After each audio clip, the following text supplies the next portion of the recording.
So I just did that video on Sinbad, and in that video I kind of introduced it by saying there are characters that people know are these solo your favorite verse type characters. Generally they're characters that are in this like infinite 5D, or they're characters that can affect an infinite multiverse or higher. And then they usually have some crazy abilities to go along with it, like you have Sinbad, Gilgamesh, Medaka, Tenchi Muyo characters are generally thrown up there, you have Tuaru characters that are up there. Bastard generally gets thrown up there. Then you obviously have stuff like Daisai Rei is often like probably one of the more well-known solo your favorite verse things, as well as Yumi Neko. But one of the verses that I think should get to be in those discussions is actually the Yu-Gi-Oh series. And I know a lot of people might be laughing right now, being like, dude, isn't that the anime where people play with cards and everything? But after watching the Yu-Gi-Oh series, I'm like, these guys are actually really, really powerful. They would give a lot of the verses that I like a whole host of trouble because they're just generally very strong characters with a lot of very solid abilities.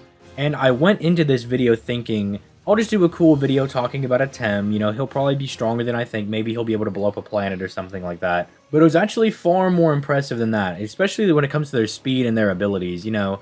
The only thing you really hear when it comes to Atem and versus debates is that, well, he's got Exodia, that's an insta-win, he can do the Mind Crush, and that's all that people talk about. But if you actually watch the anime, just the first Yu-Gi-Oh series, there's a lot of very impressive abilities that this guy has on display that people are not utilizing. And so the purpose of this video is going to be showing how Atem is far stronger than people realize, and how he would give other verses some trouble. Now, we're going to do this in the same style that we do all these other videos. We're going to talk about his strength or his AP, then we're going to talk about his speed, then we'll talk about his hexes, which he has a whole Bible chapter list of. But before we begin, if you enjoy power scaling content, I'm trying to branch out a little bit by covering verses that I like. I'm trying to add that into the Bleach content, so generally they don't do as well. So if you could really leave a like on this video, subscribe to the channel, it really does help me out a lot. It's also good if you're one of those people that you want me to branch out even more and start covering other verses. It really does help if you can show your support on these videos to really show that they will have a place here on the channel. Then finally, if you really like what I do and you want to keep the channel going with that extra layer of support, you can click that join button to become a channel member, which also gains you access to all of the past live streams that I've done. And I upload debates exclusively for channel members as well. So if you're interested in that, click that join button. But with that being said, let us go ahead and start talking about the strength of the Nameless Pharaoh. So when it comes to scaling the strength of Atem, there's generally one tier that you'll see a lot of people slap him up in, and that's going to be Moon level, which after watching the series, I don't really get because people try to meme with the whole giant soldier of stone attacking the moon, but that's clearly not the actual moon. Or it's some weird Exodia meme where it's like, oh, Exodia is like his strongest monster and it can go toe-to-toe with Zorg, who can move the moon around to cause solar eclipses, but that's not even the best stuff they have. First of all, Exodia's not even his strongest monster. And second of all, this isn't even the most impressive feats that are in the series, so there are generally two tiers that I would say you could put Atem at. The first is going to be planetary, and that's because it's pretty consistently stated that the god cards have the power themselves to destroy the planet, which is very blatant. Like, it's just very right out there. It's like the god cards are just this strong to be able to blow up the planet. It doesn't get more blatant than that. And funnily enough, Yugi actually tanks an attack from the Winged Dragon of Ra during Merrick's duel with Mai. The Winged Dragon of Ra is going to like obliterate Mai, and Yugi just stands in front of the blast and blocks it.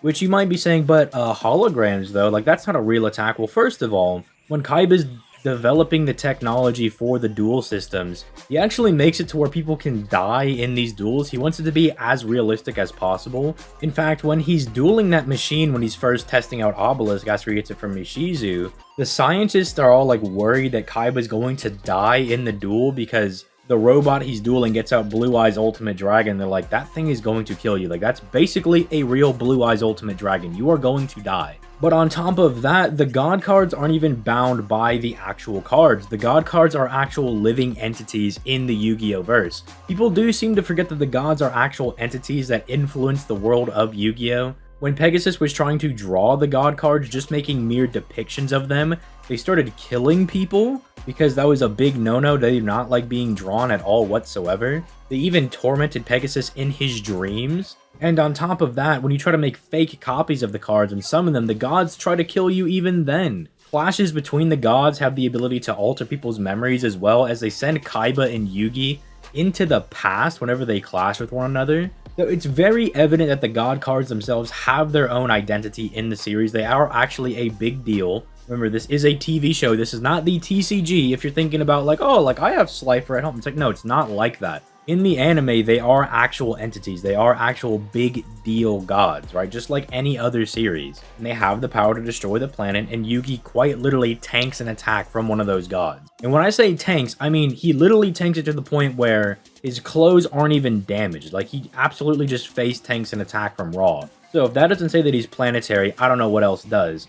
However, if you don't buy into that at all, maybe you're just a little bit skeptical on all that. In Yu-Gi-Oh! GX, the series that comes out right after Duel Monsters, has characters that are just gonna like blow up the entire multiverse. I'm sure a lot of people know about the character Yubel and how she was gonna destroy like 10 different universes. Some pretty crazy stuff, but at the very end of GX, Jaden and Yubel go to duel Yami Yugi, and when they feel his aura, they're like, this is the most powerful thing we've ever sensed in our entire lives. Basically, after experiencing and fighting people that are going to mess up the multiverse, Yubel herself was going to destroy the multiverse. They look at Yami Yugi, and they're like, this guy has the most powerful deck, his cards are uber powerful, and he himself is just this big of a threat. This gets into something called Duelist Auras as well, where because, again, it's an anime and not the real-life TCG game, duelists have an aura, and that's kind of how you power scale them with one another. And Yami Yugi surpasses everybody in GX who were like gonna mess up the entire multiverse. So you got two tiers for Yami Yugi. You can either scale him to planetary, or you can scale him up to multiversal. Which, by the way, the whole multiversal and higher dimensional thing is very consistent. If you watch Dark Side of Dimensions, which takes place right after Duel Monsters but before GX, the opening shot is that of the entire multiverse. Like, it shows the general depiction of what a multiverse looks like. And the main antagonist is a guy whose whole shtick is to mess with higher and lower dimensions. In fact, he even tries to lower Kaiba's dimensionality. And because of his quote-unquote ego or duelist energy, Kaiba's able to resist that. So it is actually very consistent for them to be messing with higher dimensions. The depictions of the multiverse is actually very consistent as well. But let's go ahead and move on to their speed. So speed is actually probably the easiest bit in this video because there's actually two feats for Yami Yugi having immeasurable speed. The first of which comes from the final arc, the Millennium Worlds arc. See, Bakura has two items that allow him to stop time and reverse time. Because Zork is like this almighty god of darkness that also just for whatever reason could also control time. And the crazy thing is that while he's reversing time, you know, time is moving backwards, everybody else is still moving around and just kind of like acting normally, but they're still like moving backwards. They're like, whoa, I can't believe we're moving in reverse time. What are we doing right now? So that's one feat for immeasurable speed. The other one is Yami Yugi traveling forward in Dark Side of Dimensions, where he is like 3,000 years in the past, but then he just time travels back to where Yugimoto is to slap a card down and beat the final boss of that movie without saying anything. Again, this really isn't anything crazy for Yu-Gi-Oh! I mean, we have Kaiba time traveling with just raw technology. Another villain in one of the other movies, Bonds Beyond Time, is named Paradox, and he's literally a time traveling goober. He time travels across the multiverse to get all of the most powerful dragons. So it's not even like these are particularly out of pocket or anything. Like, this is pretty consistent for the Yu-Gi-Oh! Verse to have weird things messing with time. So with that being said, let's actually move to the meat of the video, and that's going to be Yami Yugi's ability. Yep, this is going to be the beefy part of the video, because Yugi has just absolute, just crazy amounts of different abilities. So we'll start off with the Millennium item, because unfortunately it doesn't really seem like Atem gets to keep all the other Millennium items, which is really kind of a bummer. Because if he got to have like the Millennium Eye, the Millennium Tusk, and the Rod, some of these other Millennium items would have just given him so much more abilities, but I guess I didn't want him to be completely broken. So he has what is called the Millennium Puzzle. It's the thing that he's always wearing around his neck and that kind of necklace thing. So the first ability it gives him is one that you probably all know and love. It gives him the Mind Crush ability. But you probably don't know how good this actually is because the anime just shows Kaiba getting shattered and then we move on with our day. But here's what it actually does. It shattered Kaiba's soul completely and forced him to completely reform himself by banishing all the evil outside of his soul. So it quite literally shatters your soul, and if you can't piece yourself back together, you die, very similarly to what happened to Ghost Kaiba and Panic. They got mind crushed, and we never see him again, so they could not cope. They just got absolutely obliterated.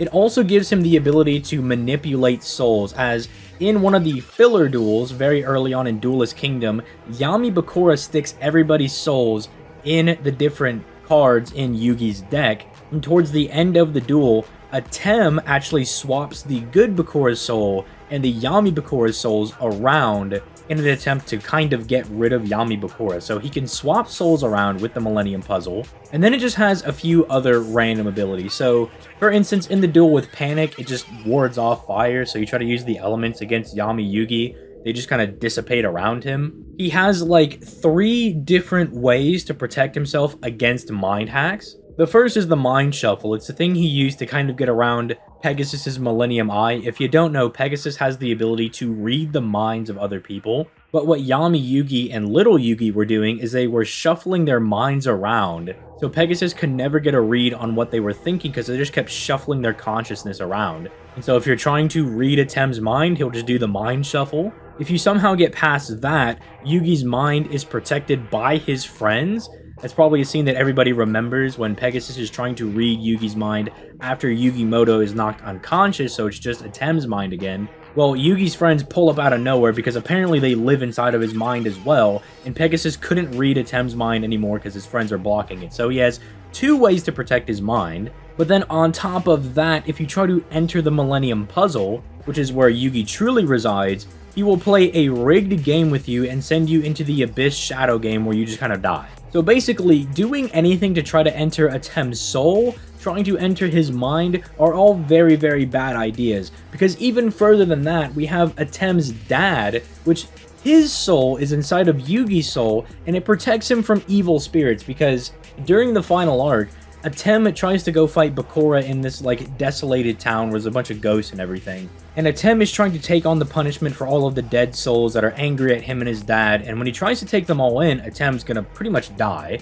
But then his dad is just like, let me just ward off all the evil spirits and protect my son. So that's like 4 different ways that he has to protect himself from evil spirits, soul possession, soul manipulation, mind hacks, just protection on protection on protection for all of that. And then technically, he did have the Millennium Tusk for 1 duel when Ishizu gave it to him, and he did use its Future Sight ability to see that he was going to win all of Battle City. So while he technically doesn't have all of the Millennium items, if you want to say that like a composite Yugi did technically have the Millennium Tusk for a duel, you can give that to him, and then at that point he can just see the future. And only characters that have the ability to defy fate, like Seto Kaiba, would be able to get around that Future Sight ability. The Millennium item is also something that allows Atem to manifest the Dark games or the Shadow games, in which case there's a whole lot of just different rigged games that Atem can pull out. Like there's one where he just pulls out a deck, whoever draws the card with the highest attack points, they win immediately, but obviously Atem has the Destiny Draw ability, which means he can draw whatever he wants, whenever he wants, and so it's pretty much just an easy GG win for him. You could also argue those games are a set of law manipulation because he's setting up a game with set rules, and then once you lose the game by said rules, you just die instantly, which is kind of a form of law manipulation. So unless you're unbound by laws or you can break laws or rules, you're kind of just going to die to the Shadow game. But now let's start to get into some of Atem's cards, because some of the cards that he has are really stupid broken. Let's start off with some of the notable spells and traps that he has at his disposal. So first and foremost, you have the Swords of Revealing Light, which while we don't have turns in real battles, right? We can't be like, okay, so Atem's fighting Goku. He pops Swords of Revealing Light. How long is 3 turns? It's hard to really quantify, but essentially what it would do is that it would force a period of peace in the battle. So we kind of saw how this worked at the end of Yu-Gi-Oh! Where they didn't really have the rules anymore for dueling or anything because it's the past arc and all the monsters are real, all the spells and effects are real as well. Do keep in mind that Pegasus is also making all of these cards based on what they did in the past, so Pegasus just decided that Swords of Revealing Light, which was a card that forced pacifism, should last for 3 turns. And that's basically what this would do. It would just force a period of peace on the battlefield, but not even necessarily because Yugi can still attack while Swords of Revealing Light are up, so basically just says my opponent can't attack me for a little bit. Then he has things like Mirror Force, which is described as killing its opponent by reflecting their exact attack value back at them. So say, I'm just going to keep using Goku for examples because he's easy to use. Say Super Saiyan Blue Goku fires a Kamehameha at Yugi, he pops Mirror Force, Goku is then immediately inflicted with the damage of that Super Saiyan Blue level Kamehameha. Which you might say, oh, well, like, Goku's shown to be able to tank his Kamehamehas early on in the series, but it would still do that set level of damage. So it still would do some amount of damage. You could argue it should just kill Goku immediately, since Mirror Force does destroy the monster. But there are some cases where characters are able to tank their own attacks, so it would damage them, but it might not kill certain characters, but it's still rather good. Then he has Polymerization, or literally just fusion in the Japanese version, which allows him to fuse his monsters together to create new effects. He can fuse his monsters with physical objects, or he can fuse his monsters with his opponent, as he did against Kaiba's Ultimate Dragon.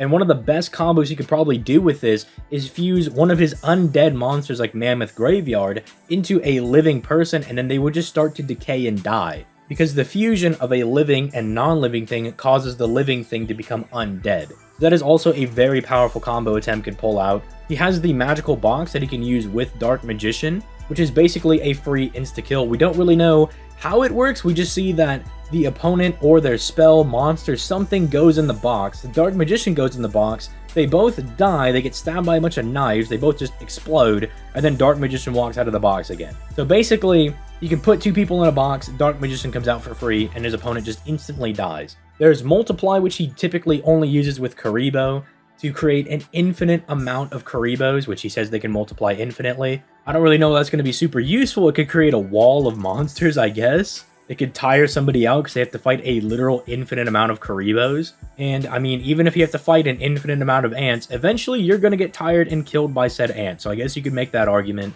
There's Spell Shattering Arrow, which actually has some interesting implications when it comes to cross-verse debates, because it's described as being able to reflect all magic back at the opponent. So say he's fighting somebody like Natsu, Natsu does the Fire Breath attack, he pulls out Spell Shattering Arrow, it reflects it back. So it's kind of like a Mirror Force, but specifically for magic. There's the card Dark Hole, which basically just kills everything instantaneously and can be used to kill multiple enemies at once. In the first filler, where Kaiba and Yugi and all of them have to go into the video game to stop the Big Five the first time, Yugi was going to use this spell card to kill 100 monsters at once, so it's not even restricted to the amount of monsters that would be on the field. It can just kill however many opponents there are that Yugi is fighting. With the Dungeon Dice monsters, he has the ability to connect spaces and teleport around. There's Brain Control, which is pretty self-explanatory. I mean, it just allows him to mind control people. There's also Defusion, which I think is actually really funny in a lot of these versus debates.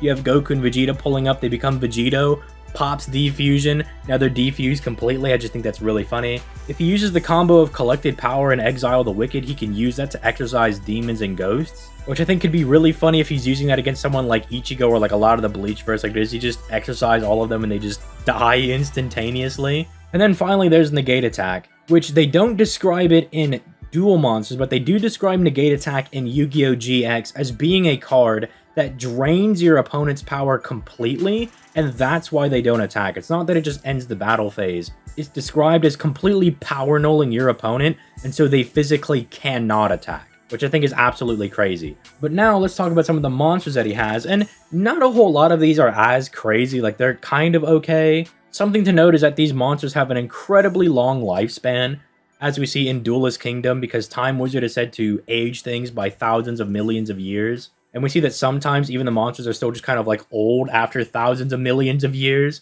So it's like the lifespan that these monsters have is absolutely insane. You have the Invincible Exodia, which is kind of just a big dude that kind of fires laser beams. It's supposed to be an insta-win when you're playing the game, but when we see that it actually fights, because Exodia does fight Zork in the final arc, it tries to use the one kill move where like you instantly win the game, and Zork just kind of gets up afterwards. So just a big beefy dude.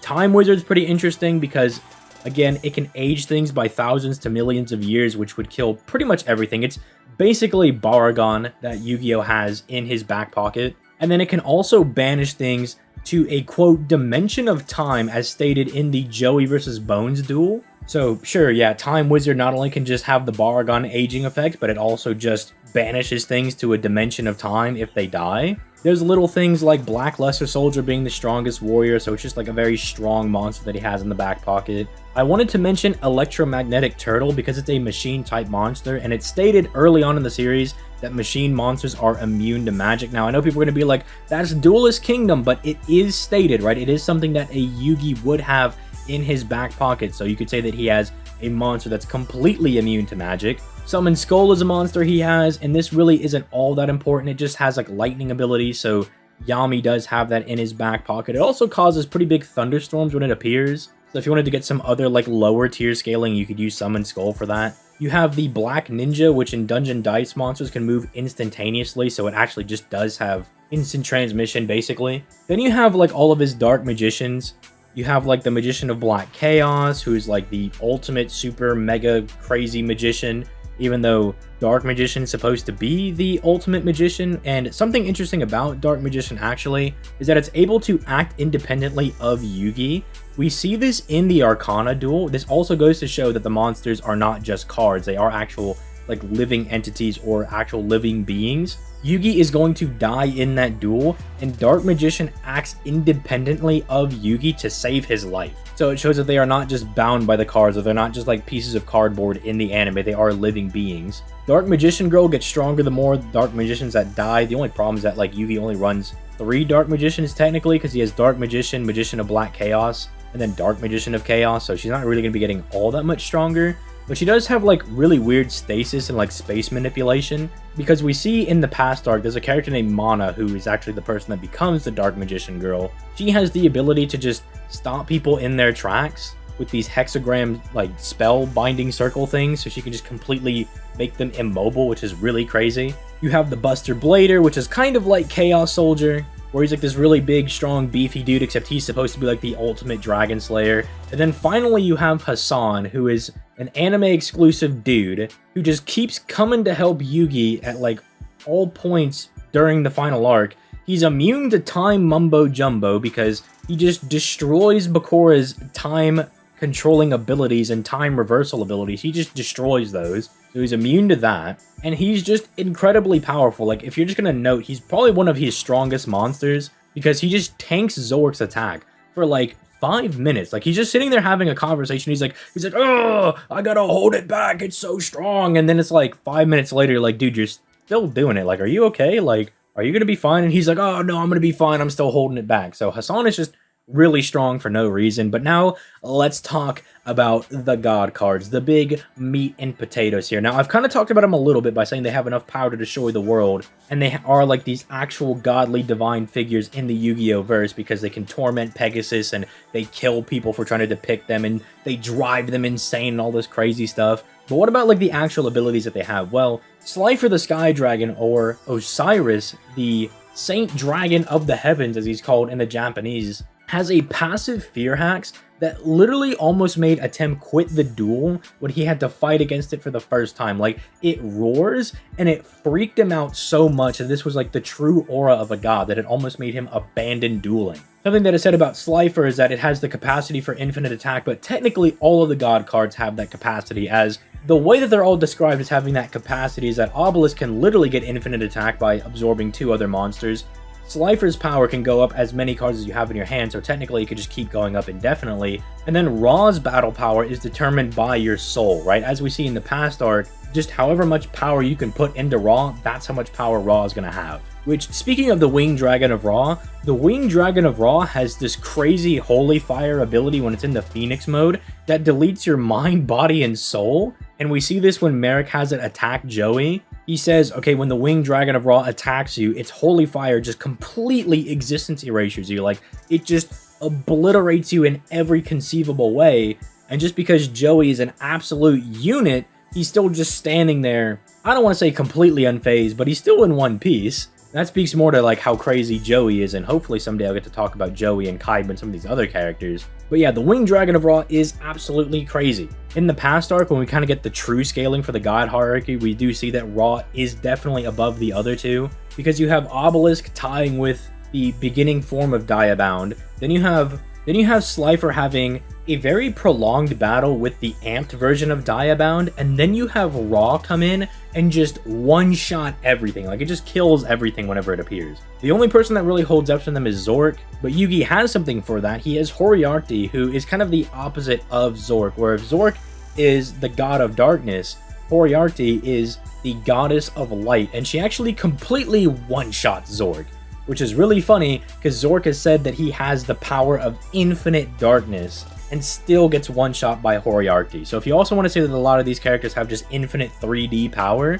that is also an argument you could make for a lot of some of these monsters. But with all that being said, we are done with the most hefty part of the video. I'm telling you guys, I told you the abilities was going to be the most hefty part. Like AP was a couple minutes, speed was like a minute. I'm looking at the clock right now. I've been talking about his abilities for like 20 minutes, dog. So yeah, this guy is absolutely crazy. I hope you made it to the end of this video. And if you did, let me know in the comments down below if you're surprised at how strong Yami Yugi is, and let me know who you want me to put him up against. Because I'll do Yami Yugi versus some other characters, because I think it would be a load of fun to see how he would fight a lot of these other characters, because he's definitely packing some heat. He's not just some moon level speed of sound, mind-crushing guy, alright? He's a multiversal threat with immeasurable speed and a laundry list of different abilities that he can pull out. With that being said, it has been your boy. I'm going to go into retirement for a few days and go rest up, and then I'll be back with another video, so stay tuned for that. With all that being said, I'm going to go ahead and get out of here. You guys have yourselves a nice day.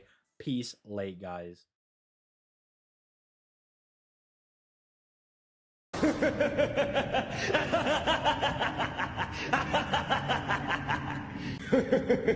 勘違いするな。